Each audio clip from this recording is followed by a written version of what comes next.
Hey, guess what, everybody? Go listen to the Break It Down show. So, today's show features legendary Bay Area producer Tommy McElroy, half of the duo of Foster and McElroy. When we were teenagers, Foster and McElroy were like the Gamble and Huff of the Bay Area. They were the production duo responsible for the Timex Social Club, Club Nouveau, En Vogue. They signed Tony to their first deal, and everybody knows how I feel about Tony. Right. So they just were instrumental in Bay Area music at a time where eyes were on the Bay Area because hip-hop had emerged as a commercially viable art form. Absolutely. And a lot of that had to do with our very first guest, James Early. And our guest third host is James Early. Our guest host, right? Absolutely. When you pull up Club Nouveau and you pull up the thing, there's a section on sampling. Yep. And everybody has They sampled. were heavily sampled. Yeah. So their influence on it, they put their stamp. Gwen Stefani has sampled Club Nouveau. Yeah. Of course, the Loonies. Yeah, the Loonies. Man, that was the biggest. I Got Five on it, Uh-huh. and the sample of Why You Treat Me So Bad on I Got Five on it. Puff Daddy. Yep. You know, they got it from the Loonies, but they got it originally from Tommy McElroy. Yeah. So he goes from that to saying, yeah, I know Tony. I can make that work. Yep. And did. And did. And then he's like, I'm going to go invent En Vogue. Yep. And We should hold auditions. This Yeah. generation of music needs a girl group. So if you're interested in how this stuff works and how to get to the top of the mountain, this is the guy to listen to. Yeah. And here's why. Because Tommy McElroy does not give a shit about all the trappings of success. He is the most Here's what I want to say about the Break It Down show, man. We've been so fortunate. Boy. We've had such an amazing roster of amazing guests. And not a single one of them has let me down. No, they've been great. Yeah, every one of them. And some of them have been, people I've wanted to meet for a long time.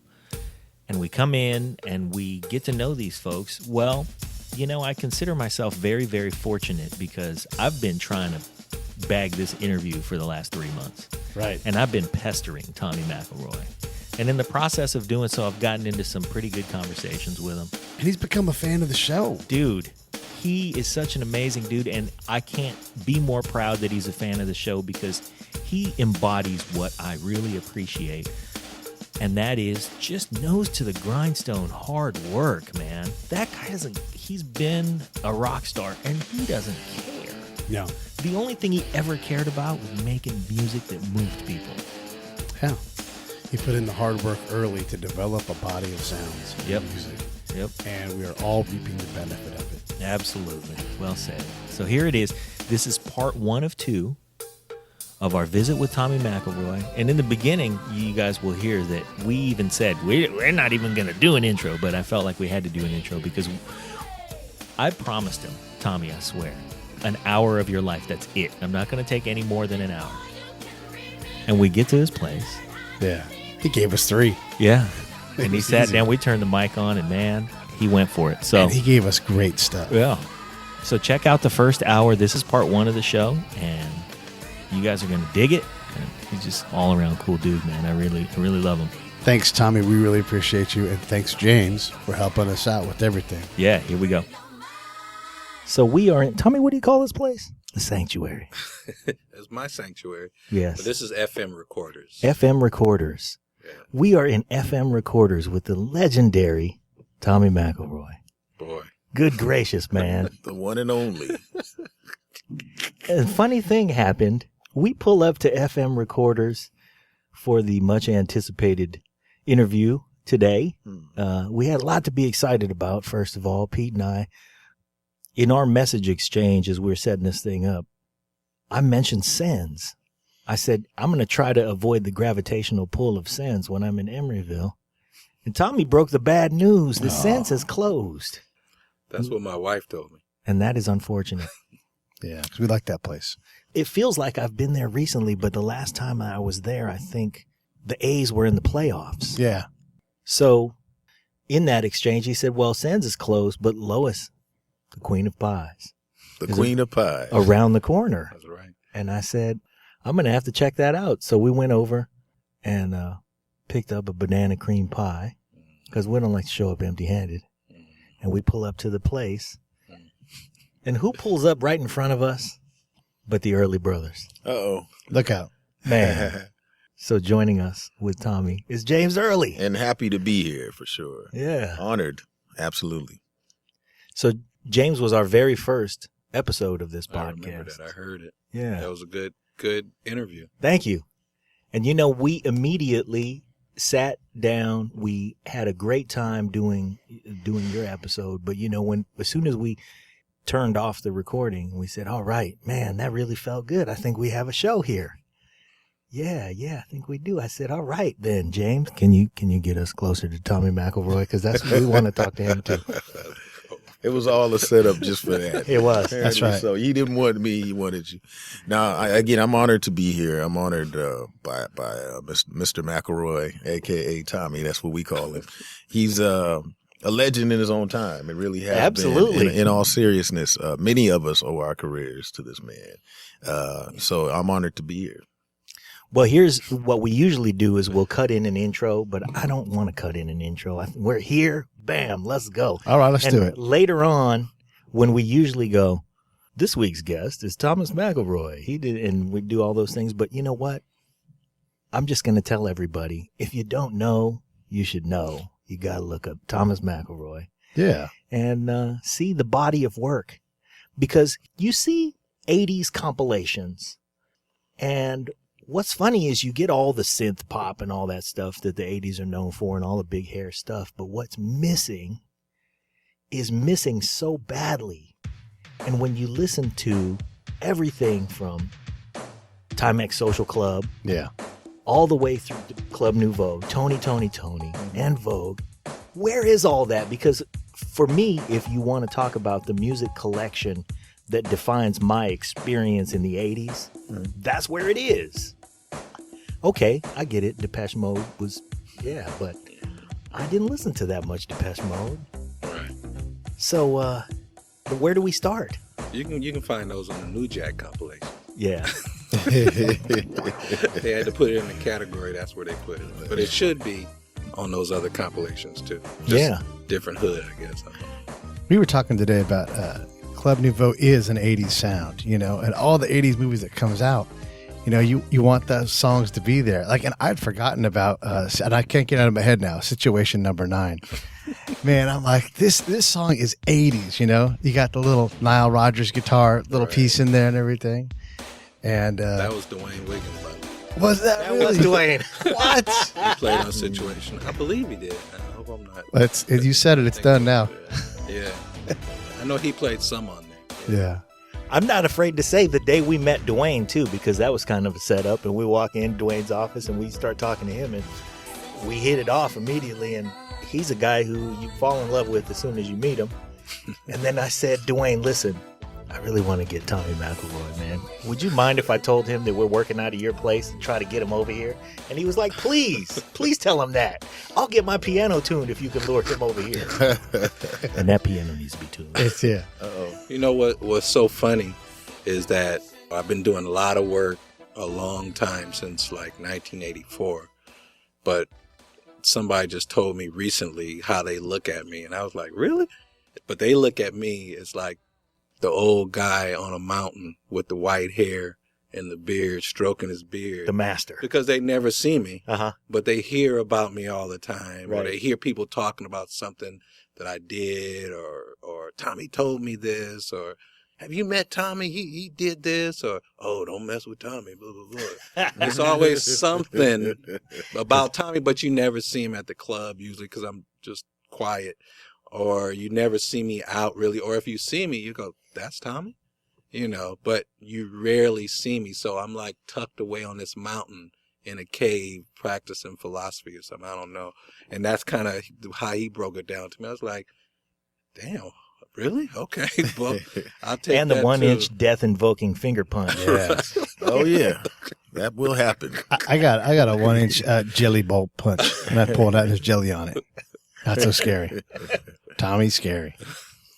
But yeah, man, I would concur that that's the way that many in the industry would view you, because you just aren't out there wild and crazy. I mean, your roots are as a jazz pianist. Yeah. I started in classical, actually. Uh-huh. And it's really, it's been the same way most of my life.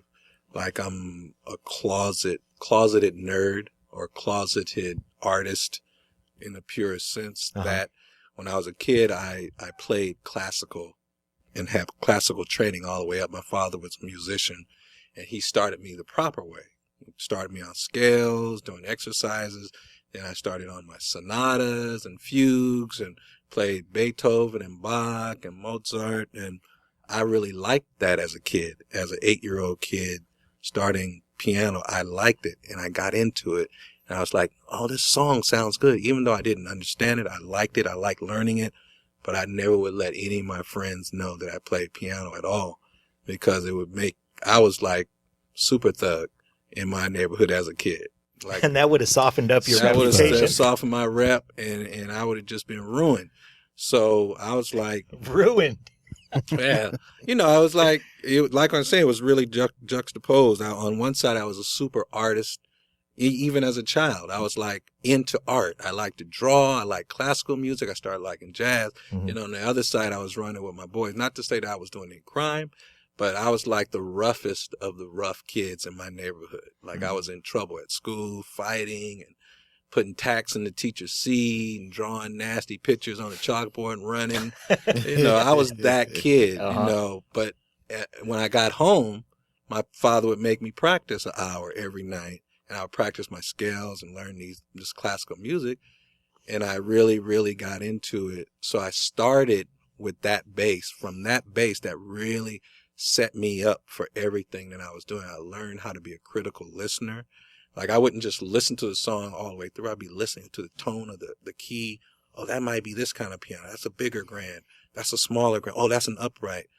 Strings are tight on that. I would hear that kind of stuff as a kid. Yeah. And string tension. I would hear all that as a kid and really visualize who the guy was playing it. So it set me up later on to have a certain approach to my music and really, and to your life.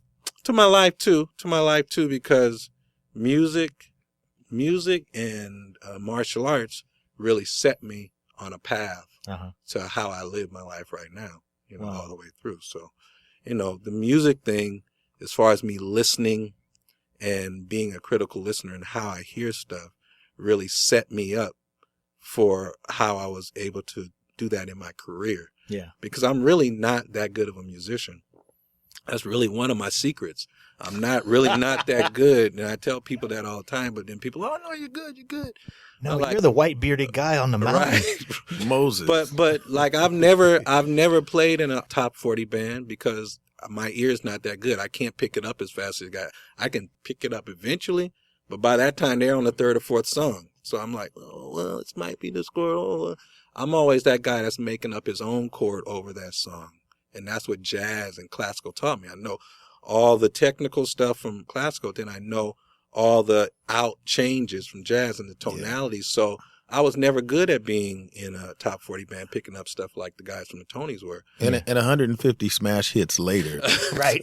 But it's true. That's where it came from. And then on the other hand, I do know how to read music, but I'm not the best music reader in the world. I can never work in LA or Vegas or something like that and just read stuff off and get that. I'm not that guy, but through my weaknesses, I found strength in the crevices of how to make it in the music business and how to hear stuff. And I used my strength, which is a weakness for somebody else, to help me get through. So it's not like, my humility comes from, I know that people are there better than me, but I know there's something I can do too.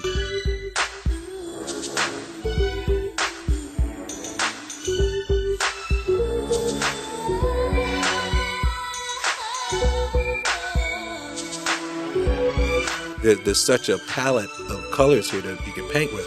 If I can just mix these colors right, I might be able to come up with something that somebody likes. I like it, and then I'll see if somebody else likes it. Something magical and unique. Exactly.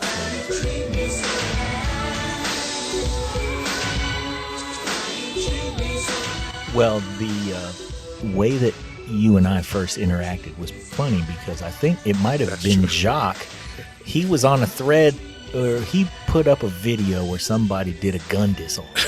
So somebody had a gun pointed at someone in the liquor store, and this guy did a gun disarm, and it worked. Yeah. But just by the grace of God, the guy dropped his gun or whatever it was. Right, But it was something like I don't remember exactly, but it was a little demo. shaky. It was a demo, and the guy was doing gun disarms. That's what it was. I think just demoing. And he had several. Yeah. Now I remember. Yeah. He had several, and a couple of them looked pretty practical. But there was one where he jumped up on the dude and wrapped his leg around his neck, and man, it was beautiful. Too much if you're work, making a though. movie. Yeah.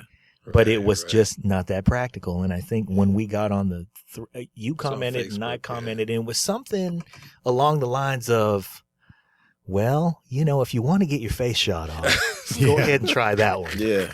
Yeah, it was. I think put some red ink in the gun and wear a white T-shirt because that's how I practiced it before. Yeah. And when I was doing executive bodyguard training and some stuff with Kaja Kempo, One Hop Kundo, and that lets you know how many times you would have gotten shot, or with a blade, you'd use the marker. Use a magic marker. Yeah, and you know how many times you got cut. And I got cut a lot on those drills. I got better and better. Yep. But every time I see somebody pulling them off flawlessly, Yeah. I'm like, man, you're gambling with your life. I hope they're not putting out there the wrong message for people that think you can get away Which is with that you can learn this and you can pull it off whenever you want to pull it off. But we had a good debate on that. I remember Jacques and we went around about it, and everybody had a good point. You know, you don't necessarily want to just sit there and wait for a guy to blow your head off either. You got to make the decision and commit to it. You definitely have to commit to it. Yeah, and that's a big part of any type of thing you're trying to pull off. It's always going to be a chance. But if you commit to it, you put the numbers in your favor. Because a lot of people sit there and get the brains blown out too without doing anything. Right. And then you have the guy that was on the other clip that we saw later. Yeah. Guy pointed his face. He slapped it out of his hand. The gun dropped. And he picked up the gun and pointed at the assailant. Yeah. And the guy ran out of the store. So, that was completely luck. Yeah. I mean, it was definitely not something that you want to teach as a technique. Right, he just happened to slap the gun out of the guy's hand. Right. The numbers were in his favor that day. That day. But it does speak to the approach, and it's sort of the same. I mean, you have a foundation that teaches you. I mean, some guys talk about, when they started learning how to play and they would listen to something and, like you said, just pick it up. And for some guys that comes naturally, but you learn how to sit up straight and play from your back. And it's exactly right. 6 hours sometimes a day, and I was grew up not an only child, but my siblings, I have 3 older siblings that are so much older than me that they were all out of the house. Yeah. So you were effectively by myself a lot of the time and grew up enjoying that. So I've developed a personality and a sense of focus that allows me to be by myself working on one thing for 6 hours straight and completely engrossed in it to it's in a nerdy way, and not a technically nerdy way, but a organically nerdy way. Like I'm trying to feel it to its core. So if I have a sound that I'm working on, I'm tweaking until I get it right, until it makes me feel something. All right, now it feels good. Now, hopefully, I can play something with this sound that's going to make somebody else feel something. Wow. And then I have to say, I can't play 30-second notes through this, so I learned that early. I can't play fast. I got to play beautifully, play it well, play all the right notes. Yeah. And then they'll get it. Yes. That's what I'm hoping for when I do it. Then they'll get it. So a lot of times what I developed was from my classical training in jazz, sitting down, focusing, practicing something for years even until you get it right. Not for 5 minutes and I think I'm doing it good. Yeah, I'm playing the song. Right. I learned it in 5 minutes. It may take me 5 years to play this song absolutely correctly. Right. And that's kind of how I approach stuff in the studio. Denny would be like, oh, just throw that snare on. I was like, nah, man, I got to keep looking for new snares. I got to keep doing this or doing that. And that was kind of my role in my production partnership with Denny. Denny had a commercial mind that he could he could guide me on. He had the commercial facility. I see. He knew what hit records were. I was the guy that kind of was like wanted to be innovative and not be a follower in that sense of how the texture of the music was going to sound. Yeah. And that's why when we did things like Tony, the early stuff in Club Nouveau, it sounded so different from everything else. Number one, I couldn't do what everybody else did because I wasn't that type of musician. Second of all, I wasn't trying to do what Prince did at the time because I didn't like Prince and how he looked. That was like anti-Tommy. No kidding. I liked his music, but Yeah. he was like physically. He could play, was but you would punch physically him in the chest. Yeah, exactly. You got it. It's like, you know, I love Prince, but I ain't no punk. Yeah, that Prince was is like soft. Yeah, that was like the anti. I did not want to be Paisley. Matter of fact, I wrote a line in a song for the Tonys that said, I'm not wearing. I'm Paisley. not wearing Paisley. Yeah. And Born Not to Know. I wrote that line because I was just so anti-Prince as far as how they dressed and everything. I love the music, Yeah. but I was just so anti-Prince. I just didn't want to go in that direction. And I couldn't do it. Right. I couldn't do it like that. I'd try to figure out the chords. I'm like, damn, how did they do that? Wow. So I had to do something different.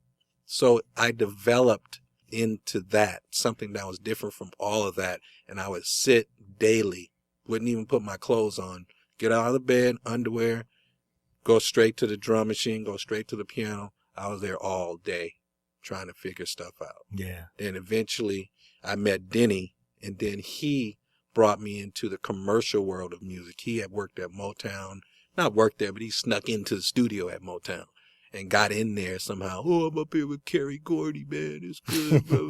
Then he told, oh, man, I was in there. We were writing songs. I was like, oh, you guys are writing songs? And he would play stuff for me. And he like brought me into what the music business was. I was just a pure artistic doing it because that's what I was loving to do. Yeah. Just trying to come up with stuff and trying to program keyboards when I got my hands on. I didn't own one, but whenever I got one, I was trying to come up with sounds. So Dean was like, oh, man, you're pretty good. You're pretty good. We should try to do some songs. Somebody, a friend of mine, except about two octaves, a few octaves lower. Yeah. A friend of mine named Mario Lee introduced Denny and I at Laney College. And he had told me about Denny. He's like, oh, you should hook up with my boy Denny. He does music too. You guys would be cool. And then Is he still around, Mario Lee? I talk to Mario all the time on Facebook. And we went to the same high school. Okay. So we hooked up at Laney College. Because I just want to say, what if you're the dude who introduced Denny and Tommy? I always tease him about that. When he mentions something, I say, you just want me to say that you introduced me to Denny. That's the only reason you saying that. But he never does that, though. Yeah. But Denny, we met at Laney, and I'm real reserved. He's Kirk, I'm Spock. I'm real reserved. I'm real analytical, real matter of fact when I need to be. Denny's very gregarious. His voice is boomy. He's got a big smile. Mm-hmm. He wants everybody to like him. I don't want anybody to like me except the people I allow to like me. We're very opposite in our personalities, but as soon as I met him, we had great chemistry. Yeah. Talking about music and talking about girls and talking about just everything. We had great chemistry. So I didn't even know what he did, but immediately Denny came to my house. This is something nobody ever does. You don't come to my house. I'm like antisocial like that. Yeah. But Denny somehow talked his way into coming over to my house. Well, he talked his way into Motown. So your house was probably Right, it was like, I'll nothing. get to his house. So he got to my house and we started working on music immediately. Yeah. And we started working on music. We had chemistry. And I was, doing my avant-garde kind of thing on the piano. And he was giving me song structure and saying he could go like this and go like that. And there was no egos. I felt totally comfortable with him at my house. And he was just doing his thing. And that was the gel that created that first, like the Club Nouveau stuff, like the Why You Treat Me So Bad, the sound of that, jealousy, the sound of rumors. A lot of that came from our first meeting at my house, because Denny was like the first one to encourage me to learn how to try to play any top 40, but he would say, oh, don't play that. Try to learn how to play Egyptian Lover. And I'd be like, Egyptian Lover? That ain't nothing. He said, Yeah. You think it's nothing. Try to do it. then to try to program it properly in our little 303 or whatever we had at the time, I started picking up. And then the sounds he was using, I started picking. It sounds like nursery rhyme stuff, but just to get those sounds and get everything locked. You know, there was other rap stuff that he would tell me, oh, we should play this. Maybe we could go do a gig playing this stuff. And I'd be like, man, what are you talking about? Oh, don't worry about it. Let's do it right now. And we'd start learning how to play like Grandmaster Flash or Run DMC or some other songs like that instead of like Prince and some of the other stuff that was going on. So he like really got me and pulled me to the middle of what music making was all about. And then I pulled him over to the middle of what trying to be innovative in the sound and crafting the sound of something was. So for all that time that I was spending 6 hours a day on the piano or 6 hours in front of a synthesizer, seemingly doing nothing, it was preparing me to meet him and then go from there. And get somewhere in the middle. Where he could show you that looser poppy stuff and you could introduce him to the depth and the nuance. Exactly. That was exactly it. And we always talk about that now. And since we've worked together, we both do both, but I'm still into way more underground stuff than him.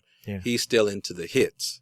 I'm into like, you know, this is the next thing, or this isn't going to be a hit, but it's super hip. You know, so we still gel like that even now. And he still puts me up on, oh, it's got to be like this. And I'm like, I'll try it. Oh, you're right. I should have did this. So he's one that I can trust him with telling me the right direction. And same thing with me with him. We go back and forth. Wow. It's incredible how our guests all link together, you know, because I know you're hearing it too. It's, like Mick Betancourt's one of our guests. He writes TV shows in LA and everything. And he talks about the path that you have to get on. And you don't know you're on that path, but you're in there in your underwear playing the piano, just doing what you have to do. And maybe at the time it feels like, you know, maybe this goes, who knows where this is going, but I'm going this way. And the next thing you look back and you're like, well, there's a clear path right there. That's how I figured out how to do this. And, do you know Robert Greenberg? He's a Bay Area guy. Man, you two should know each other. Boy. He was a professor at Cal. He is also a pianist, and he grew up. He got his undergrad degree from Princeton. So he's got music pedigree, but he's just really, really, really cool, and his roots are in jazz. And he says a lot of the things that you say about the ability to just sink into the music and really be in the music and understand the differences in the instrument and to hear them. You know, he says a lot of those. We're going to put you guys together. You guys should know each other. He would talk to like his role is to make classical or what he calls literate music available to people. So he's sort of like the Neil deGrasse Tyson of classical music. Like if you have somebody you want to expose to science, you go, man, you just check out Neil deGrasse Tyson because he can bring it home for you, help you to understand what the concept is, but also realize how fascinating it is. So yeah, just so you know about Bob Greenberg, he does the same thing. That's kind of his role. I'd love to meet him, a fellow nerd. Jazz musician, pianist. He loves it, man. You guys would get along great. So I'm trying to think now. If I rewind to the band FM, was that you guys? That was Denny and I and a lot of our friends. That we put on the record. Okay. Yeah, that was at the time we had a production deal with Atlantic Records with Sylvia Rome, who came and got us right after we produced the Tonys. I think she heard the Tonys record and said, hey, I want to do something with these guys. She showed up at an event, I think that we were all at together, and mentioned to Carlos Stanfield, who was the Tonys manager at the time, and my neighbor, who introduced me to the Tonys, lived right down the street, who used to let me come and play his keyboards when I didn't have a keyboard. He told Sylvia, oh, well, Tommy and Denny are right over there. You need to go talk to them right now. Those are the guys that are the Club Nouveau sound, and if you want that sound, you got to talk to them. And there they are. And there they are. And he brought Sylvia over to us. And Sylvia, from that, gave us a 3-act production deal, which included In Vogue, Samuel, and the FM Squared album, or Foster and I can't even remember what the album was called, but it was us and our friends, Foster and McElroy and other brothers. Wow. It's what it should have been called. Yeah, that had Dr. Soul on it and Got to be a better Dr. way. Soul, that turned into a Soul Train appearance too. Yeah, it did. We were on Soul Train, and that was a good. I swear that I think Club Nouveau was on Soul Train too, and when we were on Soul Train doing, this is a good story. I'll get back to the FM thing, but if you like the show, and you know you do, send us some pictures of your boobies. don't do that. Support the show. There are 3 ways you can support us. Number 1, go to iTunes or Stitcher or wherever you listen to podcasts. And leave a 5-star rating and review. It helps with the show metrics and it helps us get better placement. Number 2, Visit our website. www.breakitdownshow.com. We've got an Amazon and an eBay link. Same Amazon, same eBay you know and love, but they give us a little kickback when you get to their site from ours. And number 3, leave comments about the shows that you like. We want to know what you think, how you feel. Tell us how to make the show better. We greatly appreciate it. Now back to the show. We like boobies. when we were on Soul Train with Club Nouveau, if you ever see that clip, we're doing Jealousy, and Denny and I had talked about there's a breakdown in Jealousy where the drums go. We were supposed to walk out from each side of the stage from our keyboards and give each other a high five and go back to our keyboards. We're playing the song, and then the drum break comes. And then I walk out to the middle of the stage, and I like put my hand up, and Denny is over there still bobbing his head with his head. He forgot. He forgot. I'm out in the middle of the stage, and if you look at the clip, you'll see me look at him and point my finger and go, "Man, you punk," and then walk back. That's cool. You could never tell, but that kind of stuff happened all the time. But FM Squared was Denny and I. We had an extra, you could have this back in the day, an extra record deal. An extra record deal. We just had an extra record deal laying around. So we had to do something with it, and we said, man, we should just do a record on our own, kind of like Quincy Jones did, but a little more R&B, hip-hop. And so that's where that came from. We had friends that we wanted to get exposed at that time, and we had some other people that we wanted to work with. I think we were trying to work with Take 6, but they were busy, and MC Light, and that one came through. And then the rest of the people were kind of people we know that we were going to try to get deals for. Yeah. And it was just an experimental studio album. Featured Norbert Stachel, Richie Rich was on that album, Bill Ortiz was on that album. MC Light, obviously, and some of the guys from the Tonys, some of the guys from Something for the People were on that album. It's just a lot of our friends that came and supported us, what we were trying to do, and we were trying to give them some support and an outlet for people to see what they were doing too. So it was a lot of fun. That album didn't do great, but it got a lot of good critical acclaim. So. Yeah, and that's cool because I'd love to hear those stories of exploration where you just get to. One thing about that first album too was that was the first time In Vogue was on a record. There was a song called "Waiting on You," I believe that was the name of it, and that was actually the audition song for In Vogue. The song called "Waiting on You" on Foster and McElroy's first album. Vocals and everything was their audition. In Vogue singing for the first time on that album. Wow! So. It came out pretty good, and In Vogue became In Vogue after that. It was historic. Yeah. So that was something that was real cool that came out of that album too. So at that point, you decided to, or what was the evolution that made you guys go, we're going to focus our efforts on In Vogue, and we're going to really make this happen? Well, you got to go back to Club Nouveau and how Club Nouveau was set up.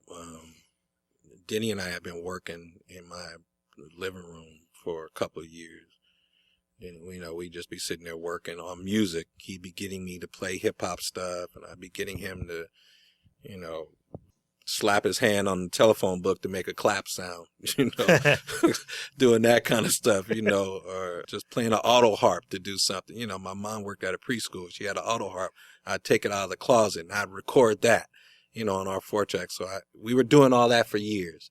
Then we go out to Vallejo to Felton Pilot Studio. Denny's like, "Oh, man, I met this dude from Function, man. You need to come to his house." I was like, "Oh, boy, here we go." And that's Denny. Yeah. That's his function. Like, I'm stuck in the house studying. Right. He's going out out. meeting people. He's out meeting people. So he's pulling me. So he pulled me to Felton's house. Yeah. So we go to Felton's house. Is that where you and James met? No, we met way later. Oh, way okay. later. So we're at Felton's house. Felton is like the best person I could have met at that time. Because Felton was super cool. Mm-hmm. Could relate to your technical side. Felton was kind of nerdy. Uh-huh. As far as songs on the radio that I heard, I was like, oh, you did that? Damn. Yeah. That's cool. You funky too, kind of nerdy. And I'm not smelling weed at his house. I'm like, oh, this is cool. And he had all the latest equipment. Right. And Felton was like, man, just learn the equipment, man. Just sweep up or vacuum my floor. And we would be there, you know, doing stuff all day. And Felton wouldn't say nothing. Yeah. Felton would leave, come back. We still be in there. Made a smoothie, ate some chips. Felton was cool.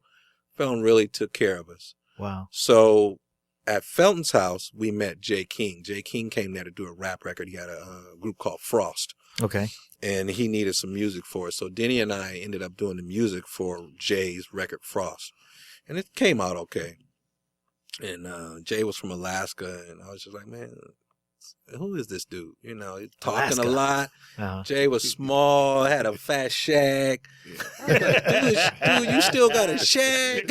In this day and age. Right. You know, I had the waves coming forward. We all had the baldies with the waves coming forward.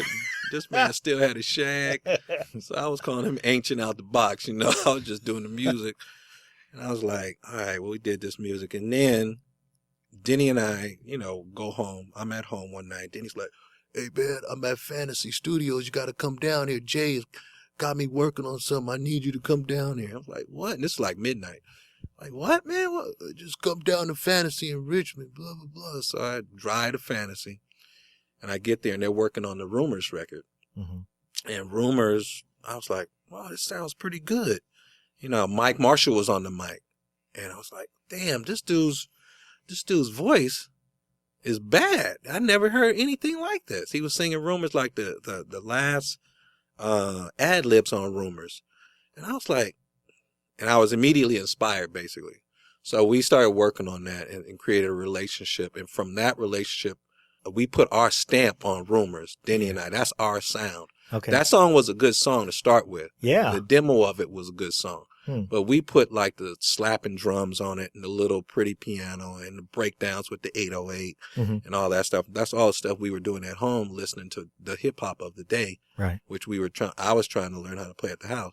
So from that record came Club Nouveau. From Rumors, there was a record blew up. Jay King had the record company, and then he had a falling out with the guys in Timex Social Club. That was one of the biggest independent singles in history. Yeah. We got our credit on there. I don't think I ever made no money from that record. I didn't made a penny. Wow. I'm still asking Jay about it. Wow. I don't know. I think Dave Lucchese got them. I don't even think Jay made that much money. I think Dave Lucchese ended up making some money, and some other guys that gave Jay the loan to put the record out. I'm not sure the whole story. That's when you had to take a loan to make a record. Yeah. So they fell out. Jay and Timex fell out over business stuff, which was unfortunate. So Jay was like, man, we got to do something else, man. Tommy does impersonations. He does. That's great. Well, I'm in the sound. So, Yeah.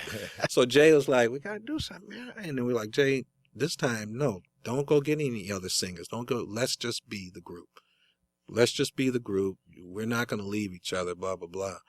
And let's just form a new group, a new Timex. That was part of what we did anyway. So let's do that. So we made Club Nouveau, which means the new club. Right. Added Samuel, Jay knew Valerie as the vocalist, and we started on a new album. Jay has he's a mouthpiece. Jay can talk, you know. So Jay went to Benny Medina, got us a deal at Warner Brothers. Mm-hmm. Next thing I know, we were at Infinite Studio with Mike Denton. Jay was like, man, we got to come up with a song. I was like, we should do an answer song. And Jay was like, yeah, I want to do an answer song to Rumors and talk about all they did. And we just started playing. I was like, yeah, it should sound like Rumors. And we played a kind of similar bass line and programmed up the drums and went into the studio. And Jay wrote most of those lyrics. Then we all worked on the music together, Denny and I. Samuel came in, did his part. And it was Denny and I's chemistry was there, but we also had a chemistry as far as producing, because that was really our first time producing on a full blown level. Okay. You know, we did the Rumors thing, but it was kind of thrown together really fast at a midnight session. Right. Club Nouveau was like, we were in a real studio. We had all day, couple of days that we needed. Yeah, you had arrived. Yeah. And now the pressure was on. Yeah, it was no pressure for me because I was just doing what I love to do. I didn't have any concept of that I was going to make any money or anything like that. I didn't know where it was going to go. I was just like, I'm about to put some keyboard sounds I've been working on this song right now, and it's going to sound good. You know, Right. that was my mentality. I'm about to get this. You got to exercise in the greatest place that you could imagine exercising. That's right. And what was funny about it too is like, same way I do now, I might be sitting on the couch eating, you know, a apple. Yeah. And nobody knows I'm the keyboard player. And that's what happened in that session. Samuel came in. Yeah. And I was sitting in the corner on the floor eating the apple. And then he said, we need a part right here, man. We need a part. And then I just got up and threw the apple in the garbage and went and did a part.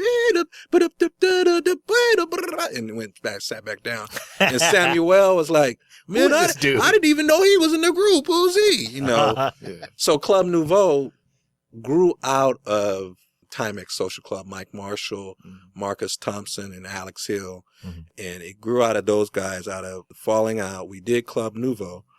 Club Nouveau started taking off. We had 3 weeks, I believe, to do that album. We did Jealousy. Jealousy took off of the momentum caused by Rumors. Right. Similar sounding record, talks about the same type of subject, but that was by design because we all had kind of marketing, promotion kind of mindset going in. We're all Jay, Denny, and I. And it was unanimous that you were headed this direction. That we were going in that direction. So we do Jealousy. Then they're like, Warner Brothers, we love it. You know, it's like the trumpets.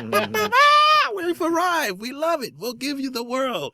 So Jay from that got a production deal, you know, and said, we got to do this album 3 weeks. So we went into it.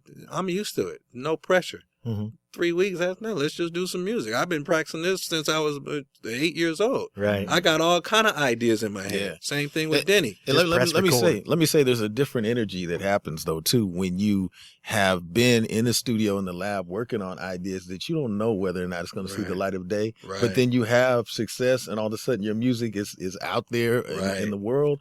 What happens when you go back to the studio, like you said, in 3 weeks, he really meant it. He could just come up with probably a million songs in 10 minutes because you have this great energy and you kind of know what I'm doing right now is probably going to come out and be a big hit. I better capture this. Yeah. Capture all that I can. Well, it's the way I work also that, you know, I don't know if it's different from anybody else, but I always have a catalog of licks, sounds, all kind of stuff, drum sounds in my head. I know where they are. I know the sampler. I know which disc. In my laptop, I know what file. I know where it is. I know exactly the sound.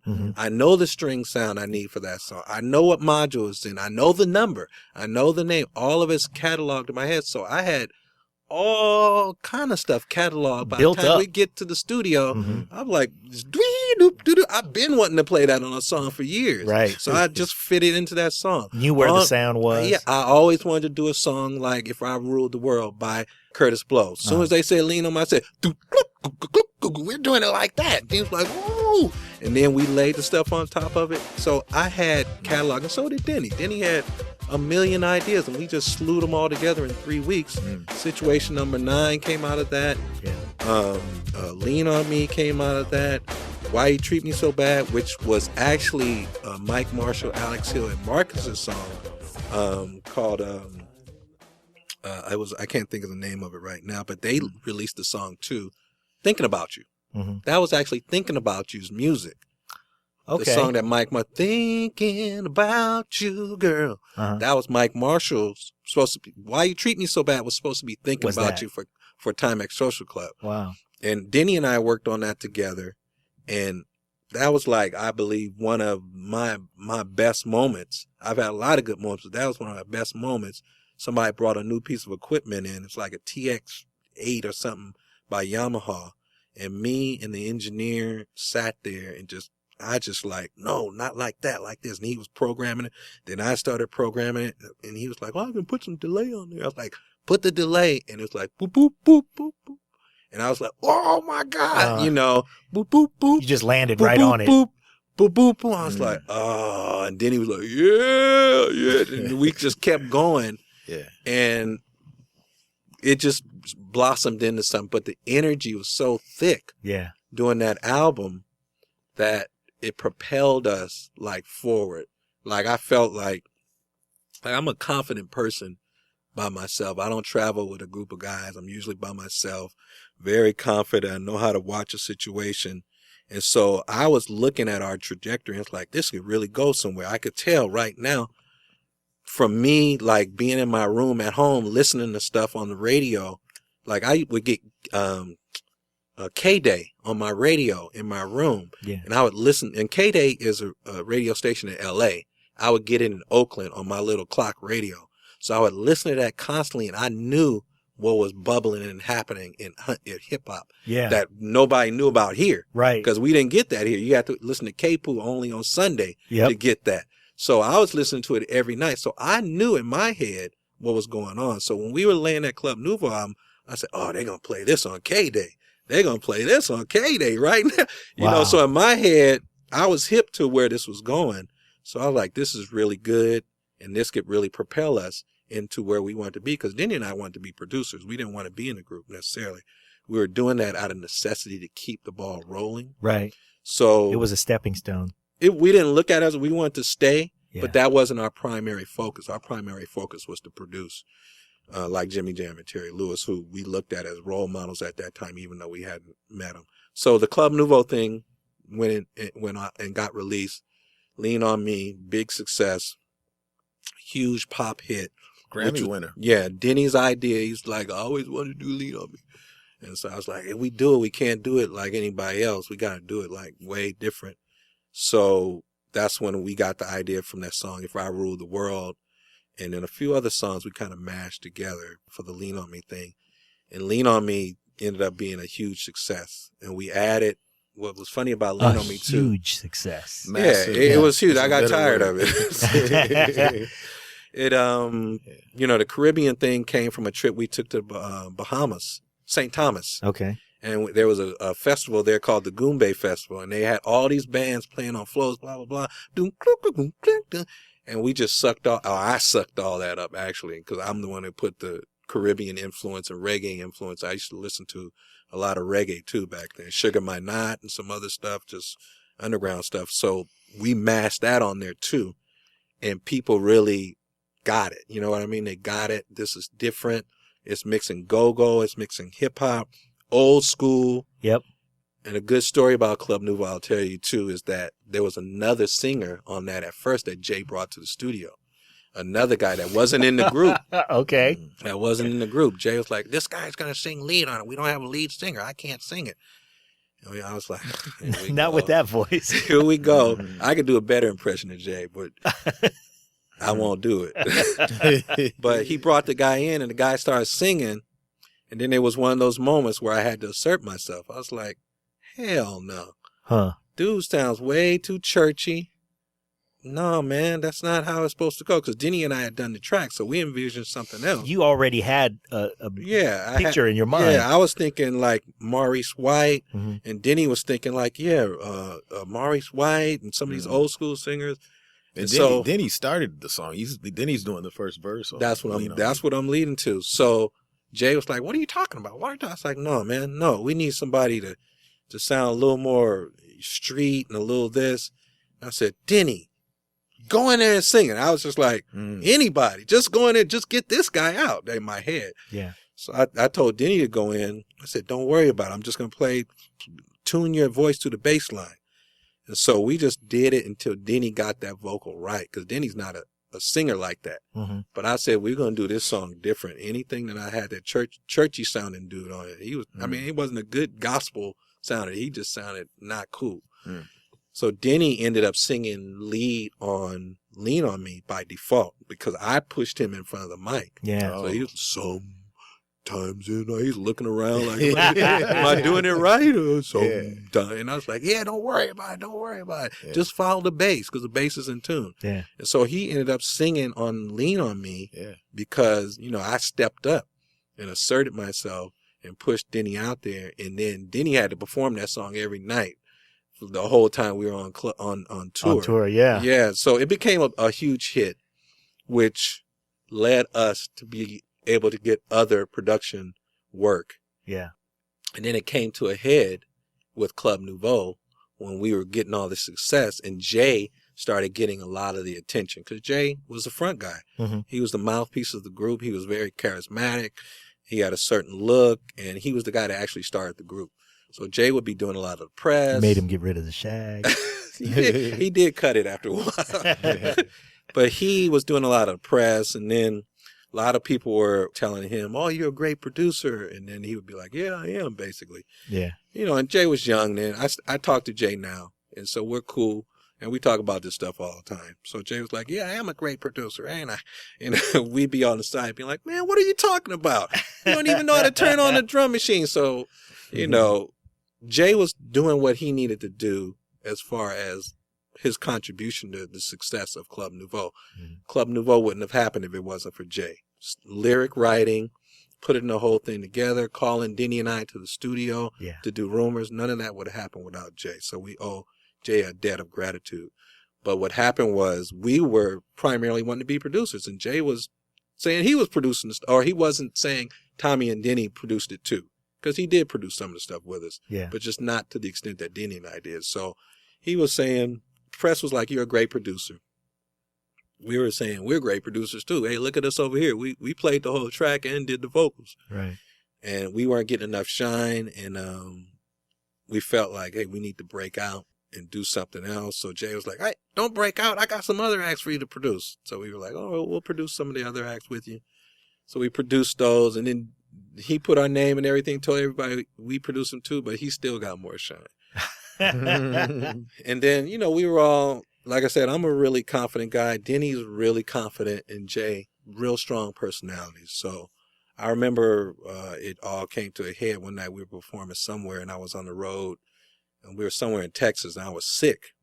And we were still performing. I had the flu, and I was playing. We did the show. I did the show with the flu. We got off stage. The crowd wanted an encore. Denny and I went back on the stage for an encore.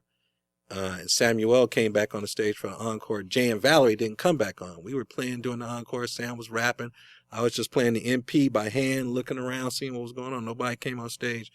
So we finished the encore, left stage. I'm still sick. Get off stage and get ready to go get in the limo and leave. The limo's not there. So I'm like, oh, man. I'm like, where's the limo?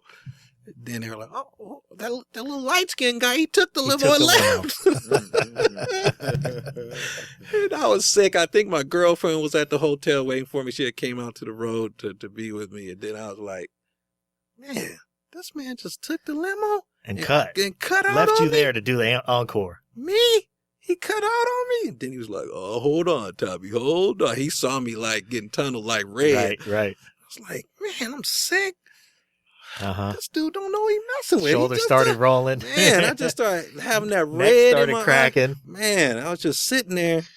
So I'm about to let this dude know what time it is Jay right was now. about to learn about some Chinese boxing. Man, he was about to learn about East Oakland. He was from Alaska. He was about to learn about East Oakland. So I was like, Denny, I'm about to whoop Jay's ass, man. I'm about to whoop Jay's. I'm about to get this dude. He left the venue. But wait a minute. He left the venue. I was sitting there steaming for about an hour, and then the limo came back and got us. Okay. Limo came back and got us. All right. I was like, hi, dude, I lost my mind. So we get to the hotel, and I'm like, we're walking, going up to see Jay. Uh-huh. And then Denny's like, don't say nothing, Tommy. I'm just going to talk to him. I was like, dude, I don't know what you're I'm not going to say nothing. I'm just going to whoop him. He said, don't say nothing. Just let me talk to him. And I was like, you better say the right things, man. Uh-huh. And so we walk in the room. I'll never forget. We knock on the door, and somebody opens the door. It's not Jay. It's one of the guys that's working with Jay or whatever on the road. Jay's on the phone. So we need to talk to Jay, man. So we come in the door. We kind of force our way in, and Jay's in there talking. It's like, yeah, I'm about to get the money, and I'm about to get $200,000. I'm just looking like, he's talking, and blah, blah, blah. Then we start, Jay, get off the phone, man. It's like, oh, hold on, man. I'm talking to somebody. Can't you see I'm talking to someone? They were like, Jay, get off the phone. And like I was saying, I'm about to get this 200,000, then everything's gonna be straight. See what I'm saying? He's just like talking like, man, I'm like, this dude is talking 200,000. Hard to talk with a big lip. And then I think Denny like either slapped the phone out of his hand or something, and then they start tussling. Fighting, physically fighting. I'm like, didn't you just tell me not to fight? Now you fight. So they start tussling, and Jay like throws a plate, and it barely misses Denny. Then we break them all up. This is the funniest part. You didn't even get to get any in. Man, I didn't want to get any in. It wasn't, at that point, it wasn't even worth it. But this is the funniest part of the story. Jay, like, we get Denny out of the room, blah, blah. We get Denny off to the side, and Jay, like, picks up the phone because the person was still on the phone. Hello. And then Jay picks up the phone and says, I'm sorry, Mom. Let me call you back in a minute. I'm sorry, Bubba. Let me call you back in a minute.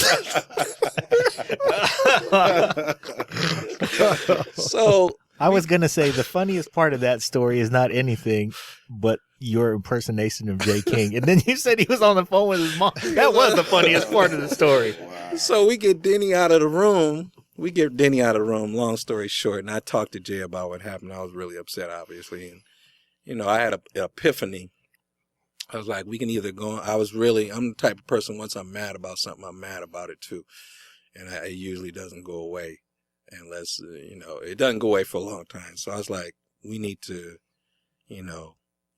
take ourselves out of the situation because it should never come to this. Right. We're having a fist fight or I'm mad at this dude where I want to do something to him and that was wrong. Mm-hmm. I'm raised better than that. I come from a stable family, real good family, and I know better than that. At that age, I knew better. It's like 23, 24. So at that point, I just said, Jay, don't mess with Denny. It's over with. What's over is done. Don't do anything to Denny, and I won't do anything to you. And he was like, no problem, man. No problem. Are we cool, Tommy? I was like, yeah, man, we cool. Just don't mess with Denny, man, basically. So we went back to the room, talked to Denny, and that was when we decided to leave Club Nouveau and go try to start producing other acts. And it was like some other stuff that happened, like some more bull that happened, like, because we had recorded stuff for the next album. And they were going to take our production and use it. Okay. After we left the group. Uh-huh. And probably not put our name on it. Probably. I don't know. Right. But we eradicated that real fast. We went to Starlight off hours. We're like, hey, we need to use that tape. So we got the tape, the 24-act reel that we worked on. Right. Took it to Fantasy where we were working on some other stuff. Mm-hmm. Erased it, put holes on all our tracks. We just erased. Wow. Just erased our tracks, took it back to start. Oh, thanks, man. Here's the tracks back. And I was like, I could just imagine Jay's face. When he would be a fly on that wall. I was laughing because I was like, we got him. That's the exit. Yes. I think Samuel told me or somebody told me when Jay put on the tape, he was just like cursing and just going crazy. Man. He thought he was going to have a hit record. It was a song called Glass House, too. It was a badass song. It was a bad song, man. It was a good song called Glass House that we all wrote together. Yeah. We erased that track. No. Lost to history. Glass House. He didn't get to use that one. They had to do some other stuff. But the irony of that song being called Glass House, really. No kidding. But, that's in hindsight, me being grown now, that's the silly stuff you have to go through sometimes to grow out of a situation. Like years later, I am friends with Jay. Yeah. Years later, I appreciate him for what he is. Right. We were young. We shouldn't have did that. Everybody did things. Yeah, we shouldn't have did that. Jay shouldn't have did things. He had his personality. I had my personality. Denny had his personality. Yep. We made a good record together. And then we did some silly stuff, and broke up. Yep. And it was unfortunate because we did have a good thing going. We could have had 2 or 3 more albums because I had, and Denny had. Or who knows how many more. Yeah, still had a million more ideas in my head. And they went to the Tonys and In Vogue and. Thank goodness. On other people, TV shows and countless other things. So Now, out of that turmoil, Mm-hmm. we go and say, well, we got to do something else now. We just left this Grammy-winning group. Right. But you know what? When we got on the plane and left the road or whatever, and I told my mom I quit the group, she's like, well, what are you going to do now? And I was like, we're going to produce.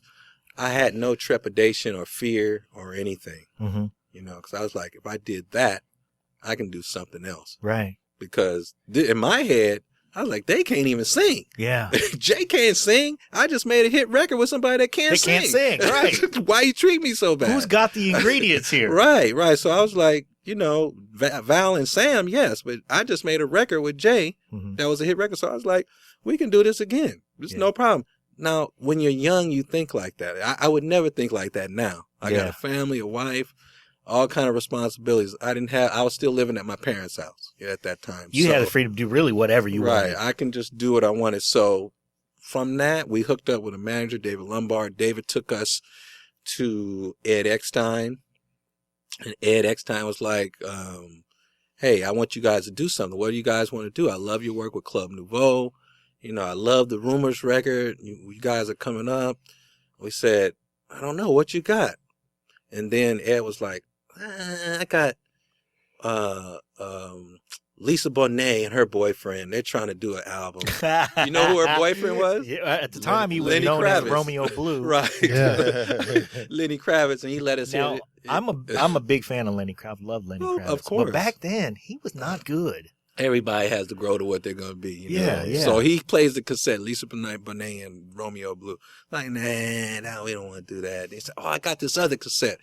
These guys, I don't know if you know these guys from Oakland, Tony. And he put the cassette in, and I was like, Tony, take that off. I know them. He was like, oh, you know those guys? I was like, Dwayne and Ray.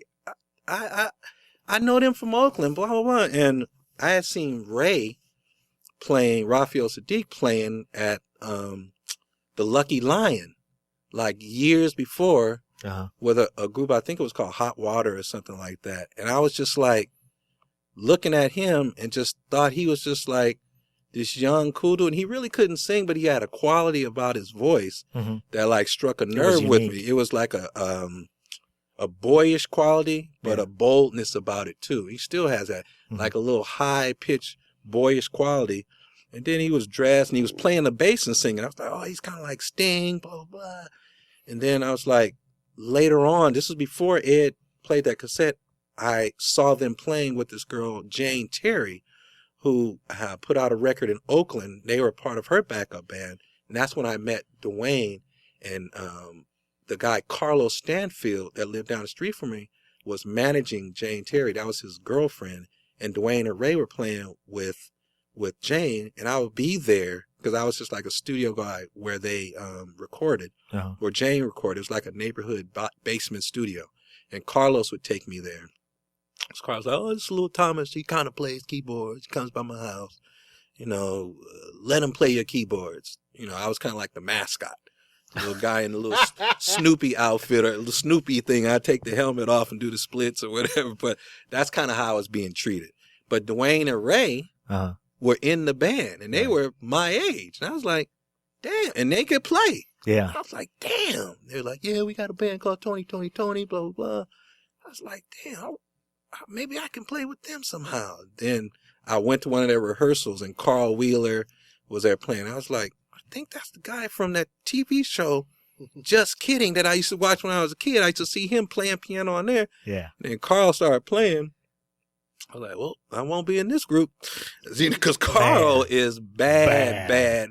Gospel, classical, jazz, all by ear, picking up stuff at the drop of a hat by ear. Listeners, if you don't already know, look up Carl Wheeler. Carl Wheeler is bad. He went on to write Anniversary with them and a few other hits. But I wasn't going to be in Tony at that time. So when Ed said, I got this group, Tony, I might want to do something. I was like, yeah, I want to do something with them. I already knew them, and I knew the promoters had in me was like, these guys are cool. Yeah. They're not goofy. They have that ingredient. They are know cool. You can put them out. I knew Dwayne even from like parties. I would see Dwayne trying to talk to girls, and girls liked him. And I was like, they could really do something if we put the right, at that time they were sounding like Prince. But I knew if we put the right sound on them and introduced them the right way, we could do something. So I said, yeah, let's Let do them something. develop their own voice. Right. I said, yeah, I want to do something with them. Mhm. So Ed gave us the first shot at really producing. Ed Eckstein gave us the real first shot at producing outside of Club Nouveau. Took a chance. He was like a president at, he had started his own record company, Wing, which was a offshoot of Mercury Records. Okay. And he had Vanessa Williams and a few other people over there. But Tony was something he put in our hands. He wanted to work with us. Yeah. So this was like my roundabout way of playing with Tony. Wow. You know, It's I tell amazing Carl that all you the say time. that like Yeah. that, because we know when we talk to Dwayne and he talks about you the same way. Like, I was just trying to get around Tony. No, those dudes were good in every way that I'm not. Yeah. See, and that's why it was also a compliment, because they grew up in the church playing by ear. They had that pocket. Yeah. They played all the instruments. Even Tim, the drummer, Yeah. I would consider his lay in the pocket is better than mine. I may be able to play faster with both hands, all the 30-second note with both hands and all Right. that stuff. But his lay and his chords and how he voices chords, I was amazed. He started playing in the studio when we produced him, playing keys and stuff. I was like, you play keys too? And I was like, wow. So, Don't people get on your nerves sometimes? He does. He just got such a deep pocket, though. right. His You know, pocket on the drums. Whatever the you keys. give him, he's going to lay in that pocket. Yeah. So Ed handed us the Tonys. We did a demo. And then we convinced Ed that, hey, we don't want to just do a demo. We just got to go in on these guys and do a whole record. So Ed gave us the budget. He said, go ahead. I trust you guys. Then we got with Ray and Dwayne and Tim. Where'd you do it? We did the demos and stuff at my mom's house, right off the kitchen. Wow. My mom would be cooking. We'd be in the room right next to the kitchen, banging on the drum machine. So we took the drum machines from Club Nouveau and dared them to come get them from us. Before we erase some more stuff. That's big, but there's like the divorce thing, you know. Yeah. I'm taking this. When we leave, I'm taking this. I'm taking. You don't my even SP12. like those dishes. Right. I'm taking the drum machine. keys. Right. So we had all our SPs and Junos and stuff. So we were in the kitchen coming up with stuff, and then Ray was like, I always wanted to do a song that used Wade in the Water. And then he was like, yeah, man, we do that, man, but we can't call it Wade in the Water. We had to call it something else. And they were going back and forth talking, and then Denny was like, yeah, we can call it Hey Little Walter, and talk about some of these fools out here riding around in these cougars selling these drugs and stuff. And then we were like, yeah, that would be tight. And then Ray was like, hey, little Walter, hey, little. And he started singing. Yeah. And we just started going in on it, programming, getting the basis of it. And Dwayne was there. He was on guitar. Mm-hmm. And we came up with all that together. And like I said, the stuff that I'm not good at, they were good at. Yeah. So I could hum something, and then they would come up with it, or they would hear something different. And I would go get the drum sounds, pop them all in there together in the SP, program it up like I thought Tim would play it. And that's kind of what I was doing too at that time. I was saying, Tim might play like it. Nothing like what he would have played it. But I was just in my mind, I'm trying to program like he would play it. So I'm doing fills. I'm doing it in 12/4 instead of 4/8 or 4/4. You know, I'm doing it in an odd signature, so the fill comes around different each time. And from that, we got to do the whole album. The Tonys were born from that. Yeah. And that kind of, again, propelled us to another level. And that's when Sylvia came in and gave us the production deal to do the In Vogues, the Samuels, and the FM squared albums and things like that. And other stuff too. So all that process of coming up, you know, all these people, it's funny too, I still know all these people. I still talk to Sam. I still talk to Jay. I just got off the phone with Raphael Sadiq. I called Dwayne just to see how he's doing. Yeah. You know, Dwayne, what are you doing, man? You're like, you know, what's going on? I know you into something. Yeah. You know, I still know James early. You know, everybody I've worked with, I was just telling Ray, like, I don't do this, you know, as a hustle. This isn't my hustle. This is your life. This is what I do. Yeah. You know, this is what I do, be it I'm broke doing it or I'm making money doing it. I'm still going to be trying to do it in one way or another. So that was part one of our conversation with Tommy McElroy. I love his imitations. Yep. I love the detail. I didn't realize that we would get that much stuff from, I mean, we're talking the mid to early mid, not even the late 80s yet. Yeah. I mean, it's There's so much great stuff there. Yep. He's been through quite a lot. I didn't think we were going to talk about Club Nouveau that long. Yeah. But happily, he went on. I promised him that we would only invade his place for an hour. He gave us 3. Yep. So, but you're going to hear 2 of it because the other third one that's when he really went crazy and cussed people out. Not really. Just kidding. Not his speed. But he's coming at you on number 2 real soon. So keep your ears peeled. And we just want to thank Tommy. Right on, Tommy. And if we haven't already said it, we want to get Jay. Yeah, get Jay. We got to get Jay. Yeah. So, all right. Stay tuned.